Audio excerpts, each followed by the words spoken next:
Daily. Taste the Daily. Reddy గారు ఎవరు కొట్లాడినా ultimate గా నిర్ణయించాల్సింది ట్రిబ్యునల్. కేంద్ర ప్రభుత్వం కూడా కేసీఆర్ గారు ఫస్ట్ పెద్ద నష్టం చేసిరు తెలంగాణ రాష్ట్రానికి. అపెక్స్ కౌన్సిల్ 2015 జూన్ లో పోయి మాట్లాడినప్పుడు వారు 299 టీఎంసీ తెలంగాణకు ఒప్పుకొని వచ్చినటువంటి ముఖ్యమంత్రి గారు, మన ఆనాటి ముఖ్యమంత్రి. అది ఒకటే సంవత్సరంకు అంటారు, ఒక ఫస్ట్ ఇయర్ కోసం. అనే తర్వాత ఎందుకు మాట్లాడలేదు మరి? అంటే అది ఈ కేటాయింపులు అయ్యేంత వరకు ఇప్పుడు గద్దె దిగినాక ఒక మాట, గద్దె ఉన్నప్పుడు ఒక మాట కాదు కదా. ఆ రోజు వారు చేసిన నష్టమే కదా తెలంగాణకి. ఇది పెద్ద నష్టం వారు చేసింది కదా. ఇప్పుడు అన్న చెప్పినట్టు 545 టీఎంసీ 535 575 574 ఎంత మనకు రావాల్సినటువంటి రాకుండా పోయింది కదా. ఆ రోజు నుంచి అందరూ ఆ రోజు నుంచి మనం ఫస్ట్ ముఖ్యమంత్రి గారే దాని గురించి మనం మాట్లాడలేకుండా 299 టీఎంసీ ఓకే అని చెప్పొచ్చింది కదా. మన వాయిస్ వినిపించలేదు కదా అక్కడ. 512 299 512 512 మొత్తం 811 574 మనకు లేదు. ఇప్పుడు మనకు ఇప్పుడు నడుస్తున్న అగ్రిమెంట్ తెలంగాణకి 299 అంటే మీరు క్యాచ్మెంట్ ఏరియా ఆధారంగా చెప్తున్నారు అంతే, క్యాచ్మెంట్ ఏరియా ఆధారంగా. బట్ అది మరి ట్రిబ్యునల్ ఇంకా చాలా రోజులైనా ట్రిబ్యునల్ కూడా నడుస్తూనే ఉంది. ట్రిబ్యునల్ మీద కూడా నేషనల్ ఇంటర్నేషనల్ వాటర్ లాస్ ను దాటి పోయటానికి వీల్లేదు ట్రిబ్యునల్ కూడా. అది అందుకోసం మనము ట్రిబ్యునల్ ముందలని వాదం సరిగ్గా చేయాలి. నేషనల్ ఇంటర్నేషనల్ వాటర్ లా నదీ పరివాహక ప్రాంతానికి ఫస్ట్ ప్రయారిటీ ఇవ్వాలి అంతే. ఫస్ట్ ప్రయారిటీ ఏమైనా అవి మనం సాటిస్ఫై చేసినాకనే అవతలికి పోవాలి. కానీ మొదటి నుంచి ఆల్రెడీ ఆయకట్టు ఉన్న ప్రాంతాలని ఇప్పుడు ఆంధ్రప్రదేశ్ వాదన ఆయకట్టు ఉన్న ప్రాంతాలు అంటే అవి కొన్ని ఇప్పుడు ఉన్నాయి. అసలు దాంట్లోకి ఏమి పర్మిషన్ లేవు, ఏవి లేవు. దానికి ఆయకట్టు కిందకి ఇట్లా ట్రీట్ చేస్తారండి, అది కరెక్ట్ కాదు కదా. సరే ఇప్పుడు ఏదేమున్నా మనకు వచ్చే నీళ్ళని మనం తీసుకుందాం. ఇట్లే కాలం మంచికి కానీ వర్షాలు పడని, నదులు ఉప్పొంగని, మనకు వాటర్ రాని. కానీ వాటర్ లేనినాడు ఎంత దుర్మార్గం ఉంటుందంటే మనకు ఎంత బాధపడతామంటే 100 టీఎంసీలు కూడా రాని దినాలు, 120 టీఎంసీలు మించిన దినాలు ఉన్నాయి కృష్ణానదిలో. ఆ పరిస్థితి వస్తే ఏమవుతుందో ఒకసారి ఆలోచించుకోండి.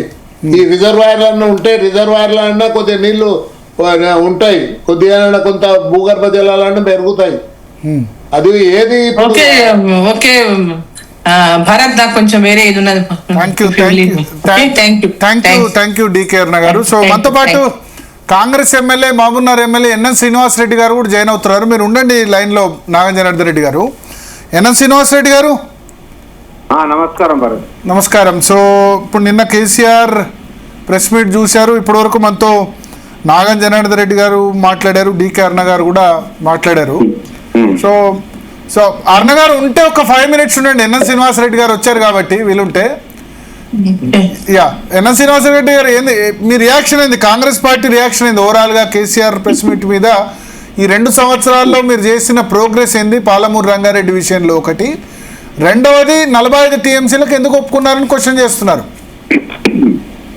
ఒకటి నాకు అర్థం కాని విషయం ఏంటంటే, లేక 2 సంవత్సరాల తర్వాత కేసీఆర్ ఏదో టైం పాస్ కోసం బయటకు వచ్చిండు. ఆయన మాటల్లో పెద్దగా మొత్తం రాష్ట్రం అంతా ఆయనది వేదం లాగా దాని మీద డిబేట్లు, మళ్ళీ ఆ డిబేట్ మీద డిబేట్, ఇవన్నీ అవసరమా భరత్ గారు?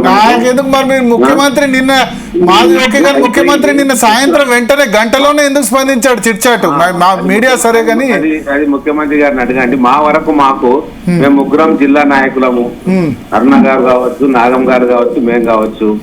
జిల్లాలో నీళ్ల కోసం గతంలో ఎన్నో పోరాటాలు జరిగినాయి. ముఖ్యంగా తెలంగాణ వాదం మొదలైన తర్వాత చాలా పెద్ద ఎత్తున కృష్ణా నీళ్లను మహబూబ్ నగర్ జిల్లాకు వాడాలి అని చెప్పి, అలాగే భీమా నెట్టెంపాడు కలవకుర్తిని పూర్తి చేయాలి అని కాంగ్రెస్ ప్రభుత్వంలో కొంత ప్రోగ్రెస్ జరిగింది. ఆ తర్వాత కేసీఆర్ గారి ప్రభుత్వం వచ్చిన తర్వాత వీటిని పట్టించుకోకుండా జూరాల దగ్గర నుంచి వచ్చే పాలమూరు రంగారెడ్డి ప్రాజెక్టును తీసుకుపోయి మరి పైసల కోసం, కాసుల కోసం, దేనికోసం అక్కడ తీసుకుపోయిండు. శ్రీశైలం బ్యాక్ వాటర్ తీసుకుపోయి దాన్ని మొత్తం కూడా ముంచేసింది ఆ ప్రాజెక్ట్ ని. ఆ రోజు నాగం గారు నేను కలిసి తెలంగాణ బచావో మిషన్ అని చెప్పి ఈ పాత ప్రాజెక్టులను కంప్లీట్ చేయాలి, 800 కోట్లు ఖర్చు పెడితే 8 లక్షల ఎకరాలకు నీళ్ళు ఇస్తామని చెప్పి ప్రతి ప్రాజెక్టు తిరిగినాము. అప్పుడు వాళ్ళకి ఆయన కనకరం రాలే. అలాగే కాళేశ్వరంకి ఏదైతే ప్రాజెక్టులు, కాళేశ్వరం ఎంత ఫాస్ట్ గా అయితే కంప్లీట్ చేయాలని చెప్పి ఫండింగ్ అంతా అక్కడ తీసుకుపోయిండు. మహబూబ్ నగర్ విషయానికి వస్తే మాత్రం నడక నడిచింది. ఏమన్నా అంటే మీ వాళ్ళు కేసులు వేసిండ్రు, అది గ్రీన్ ట్రిబ్యునల్ ఉన్నాయి, ఇక్కడ ఉన్నాయి, అక్కడ ఉన్నాయి అనుకుంటా దాన్ని మొత్తం కూడా 10 ఏళ్ల సంవత్సరంలో ఏం చేసిండో మనకు తెలుసు. ఈ రోజు అక్కడనేమో 2.5 సంవత్సరాల్లో మొత్తం కాళేశ్వరం కట్టేస్తారు. ఇక్కడ 10 సంవత్సరాలైనా 2 రిజర్వాయర్లు అయితే 3వ సగం అవుతుంది. ఉద్దండాపూర్ సోయి కూడా లేదు, R&R ప్యాకేజెస్ రావు. కాబట్టి ఆయన మాట్లాడడానికి అర్హత లేదంటున్నా నేను. కేసీఆర్ అనే వ్యక్తి పాలమూరుకు ద్రోహం చేసిన వ్యక్తి, కృష్ణా నీళ్లు మనకు రాకుండా అడ్డుకున్న వ్యక్తి. ఇంకొక విషయం ఏంటి అంటే చంద్రబాబు నాయుడు గారు ఉన్నప్పుడు ఆయన టఫ్ ఉండే, కానీ ఎప్పుడైతే జగన్మోహన్ రెడ్డి గారు వచ్చినాక కేసీఆర్ ఇక్కడ ముఖ్యమంత్రిగా కొనసాగిందో, జగన్మోహన్ రెడ్డి గారు కేసీఆర్ చెప్తే వింటుండే. అటువంటి ఒక మంచి సమయాన్ని కూడా వృధా చేసి రాయలసీమకు నీళ్లు పంపిస్తా, నేనే తీసుకుపోతా, రతనాలసీమగా మారుస్తా అని చెప్పి రాయలసీమ లిఫ్ట్ ఇరిగేషన్ కానీ మిగతా ప్రాజెక్టులు వాటి అన్ని కూడా తయారీ జరుగుతూ ఉంటే, అక్కడ వర్క్ జరుగుతూ ఉంటే కామ్గా కూర్చొని ఈ రోజు 2 సంవత్సరాల తర్వాత బిడ్డ బయటికి పోయి ఏమేమో మాట్లాడుతుంది కాబట్టి నా పరువు పోతుంది, నా ఉనికే కోల్పోయే ప్రమాదం ఉంది, ఒక ఫోన్ ట్యాపింగ్ ఇష్యూ నడుస్తూ ఉంది, కాళేశ్వరం ఇష్యూ సిబిఐకి ఇచ్చిండ్రు, ఇవన్నిటినీ మరల్చాలి, ప్రజల దృష్టిని మరల్చాలి, ఇగో నేను బయటకు వస్తున్నా అని చెప్పేసి ఈ రోజు వచ్చి ఇప్పుడు ఏది మాట్లాడుతూ ఉంటే నమ్మడానికి తెలంగాణ ప్రజలు అంత తెలివి తక్కువ కాదు. ఎవరు ఏం చేసిండ్రు, ముఖ్యంగా పాలమూరు జిల్లాలో ఎవరు ప్రాజెక్టుల కోసం కొట్లాడిండ్రు, ఎవరు ప్రజల కోసం నిజంగా కొట్లాడిండ్రు అనేది చాలా స్పష్టంగా తెలుసు. ఈ రోజు ఉన్నది ఒకటే ఒక నిజం. ఈరోజు DKR నగర్ పాలమూరు ప్రజల కోసం కొట్లాడిండ్రు, ప్రాజెక్టుల కోసం కొట్లాడిండ్రు. నాగం గారు పాలమూరు ప్రాజెక్టుల కోసం కొట్లాడిండ్రు, ప్రజల కోసం కొట్లాడిండ్రు. మేము కూడా మా వంతు కృషి చేసినాము, ప్రాజెక్టుల కోసం కొట్లాడినాము, తిరిగినాము. కానీ ఏమీ చేయకుండా 10 సంవత్సరాలు ముఖ్యమంత్రి పీఠం మీద కూర్చొని 5 సంవత్సరాలు ఎంపీగా ఉండి పాలమూరు ప్రజలు నిండా ముంచింది ఎవరు అంటే అది కేసీఆర్ మాత్రమే. ఇది మొత్తం పాలమూరు ప్రజలు అనుకుంటున్నారు. కాబట్టే ఆయన చూసి విసిగి వేసారి 14 సీట్లలో 12 కాంగ్రెస్ గెలిపించింది. అంతకుముందు కేసీఆర్ కూడా గెలిపించారు 18లో. అదే అంటారు. అప్పుడు అదే నెక్స్ట్ టైం మళ్ళీ వాళ్ళు రావచ్చు కదా. భరత్ గారు 5 సంవత్సరాలు ఎంపీగా గెలిపించిండు, కాలట్టం పెడతా కృష్ణానదిలో మలుపుతా అని. అప్పుడు ఏం కాలేదు. తెలంగాణ వచ్చిన తర్వాత మళ్ళా 10 సంవత్సరాలు కేసీఆర్ కే పట్టం కట్టిండ్రు పాలమూరు ప్రజలు. అత్యధిక ఎమ్మెల్యే స్థానాలు, ఎంపీ స్థానం కూడా కేసీఆర్ కే ఇచ్చిండ్రు. ఇప్పుడు కూడా ఏం కాలేదు. ఈయనతో ఏమి కాదు అని తెలిసి ఆల్టర్నేటివ్ గా కాంగ్రెస్ ప్రభుత్వాన్ని ఎన్నుకున్నారు. మిమ్మల్ని గెలిపించిన తర్వాత ఈ 2 years లో ఎంత మేరకు ప్రోగ్రెస్ జరిగింది? ఈ 2 years లో ఫస్ట్ ఉద్దండాపూర్ R&R ప్యాకేజ్ లేకుండే. ఇప్పుడు మనకు ఉద్దండాపూర్ అనేది పాలమూరు రంగారెడ్డి పథకానికి చాలా కీలకమైనది. ఎందుకంటే ఉద్దండాపూర్ కు నీళ్లు వస్తే తప్ప అది మొత్తం పాలమూరు కవర్ కాదు. ఉద్దండాపూర్ ను కంప్లీట్ చేయాలంటే అక్కడ ఫండ్స్ కేటాయించాలి అంటే అక్కడ ఉద్దండాపూర్ మధ్యలో ఉన్న గ్రామాలు ఏవైతే ఉన్నారో వారు భీష్మించి కూర్చున్నారు. మాకు డబ్బులు ఇచ్చి R&R సెటిల్మెంట్ చేస్తే తప్ప ఇక్కడ కన్స్ట్రక్షన్ కు మేము అనుమతి ఇయ్యము అని చెప్పి కూర్చుంటే కింద మీద పడి ఉన్న బడ్జెట్లలో ఇప్పుడు ఉద్దండాపూర్ కు R&R ప్యాకేజ్ కానీ మిగతాది ఇచ్చినాం. కాంట్రాక్టర్ల బిల్స్ అన్ని కూడా పెండింగ్ లో పెట్టిపోయింది కేసీఆర్. అవన్నీ ఇస్తే గానీ మేము పనులు చేయమని చెప్తా ఉన్నారు.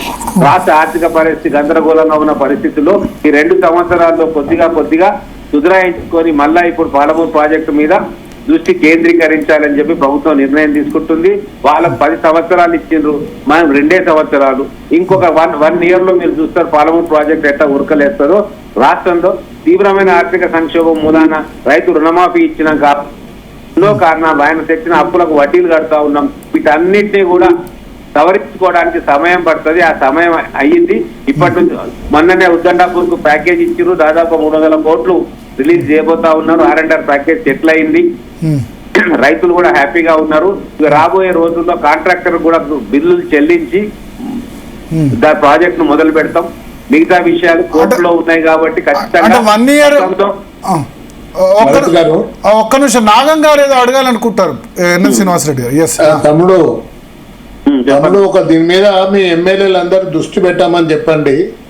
ఇప్పుడు ఈ ఏదల రిజర్వాయర్ కానుంటి గండి కొట్టుకొని ఇప్పుడు డిండికి నీళ్లు తీసుకొని పోవడం అంటే SLBC నీళ్లతోటి మనకు దేవరకొండ కానీ మునుగోడు కానీ నీళ్ళు ఇవ్వాలని ఉంది DPR లా. మళ్ళీ ఈడికెళ్ళి అదే డిపి అదే ఏరియాలకు నీళ్ళు ఇచ్చేటందుకు ఇప్పుడు ఒక అంటే గండి కొట్టి తీసుకొని పోతామని చెప్పి ఇప్పుడు ఇవాళ మీ ప్రభుత్వం అయితే నిర్ణయం తీసుకున్నదో చాలా మనకు ద్రోహం చేస్తున్నట్టు. ఇప్పటికే నీళ్లు లేవంటే 30 TMC నీళ్లు వాళ్ళు తీసుకొని పోతామంటే ఇప్పుడు వాళ్ళు 45 అడిగినట్ట దాంట్లో 30 వాళ్ళకి పోతే 15 TMCలు మహబూబ్నగర్ జిల్లాకి ఇస్తారా? ఇది తప్పు. ఇది మీరు రేపు మాట్లాడండి, ముఖ్యమంత్రితో మాట్లాడండి, మంత్రితో మాట్లాడండి, మిగిలిన ఎమ్మెల్యేలతో మాట్లాడండి, ఈవెన్ అన్ని పార్టీలతో మీరు కూడా మాట్లాడండి. మీకు తెలుసు కదా నేను ఎన్నడేమి నిస్వార్థంగానే పనిచేసినాం మేము, ఎన్నడూ ఈ రాజకీయాల కోసం ఇవన్నీ వీటిని వినియోగించుకోలేదు. అందుకోసం చేసే అంటే మీరు ఏదైతే ఉందో అందరం కలిసి పోరాడదాం, దీన్ని అయితే ఆపాలయ్యా. దీన్ని ఆపకపోతే నేను నేనైతే ఉద్యమాన్ని ముందరికి తీసుకొని పోతాను. ఎన్నం గారు విన్నారా నాగేంద్ర రెడ్డి గారు విన్నాను. నాగం గారు చెప్పిన దాంట్లో నిజం ఉంది. ఖచ్చితంగా దీని గురించి ఆలోచన చేస్తాం. రాబోయే రోజుల్లో ఉత్తమ్ కుమార్ రెడ్డి గారిని కూడా కలుస్తాం, ముఖ్యమంత్రి గారిని కూడా కలుస్తాం. ఇది ఖచ్చితంగా మహబూబ్ నగర్ నుంచి నల్గొండకు ఆల్రెడీ వేరే ప్రాజెక్టులు ఉన్నాయి.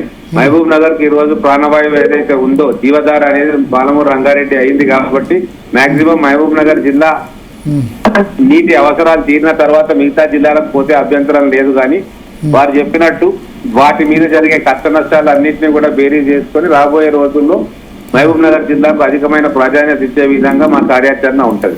అంటే ఎట్లా ప్రాజెక్ట్ ఆపండి. ఇప్పుడు ఏదైతే టెండర్లు పిలిచి వాళ్ళు నీళ్ళు తీసుకుపోతున్నారు గండి కొట్టి, దాన్ని ఆపే ప్రయత్నం మీరు మీ వంతుగా మీరు చేయండి. ఉద్యమాన్ని అందరు కలిసి కాపాడు. లాస్ట్ టైం కూడా వ్యతిరేకించడం డిండికి తీసుకుపోవద్దని. అప్పుడు కేసీఆర్ ఒప్పుకున్నాడు కదా, మనం అందరం ఉత్తరాలు రాసి గట్టిగా మాట్లాడి ఒప్పుకొని డైరెక్ట్ గా ఏది తీసుకుపోతుంటే వద్దని అందరం ఆపినాం. అప్పుడు శ్రీశైలంకి వెళ్ళి డైరెక్ట్ గా తీసుకుపోమని చెప్పి. కానీ అంటే డిండి మరి ఫ్లోరైడ్ బాధిత ఏరియాలో బహుశా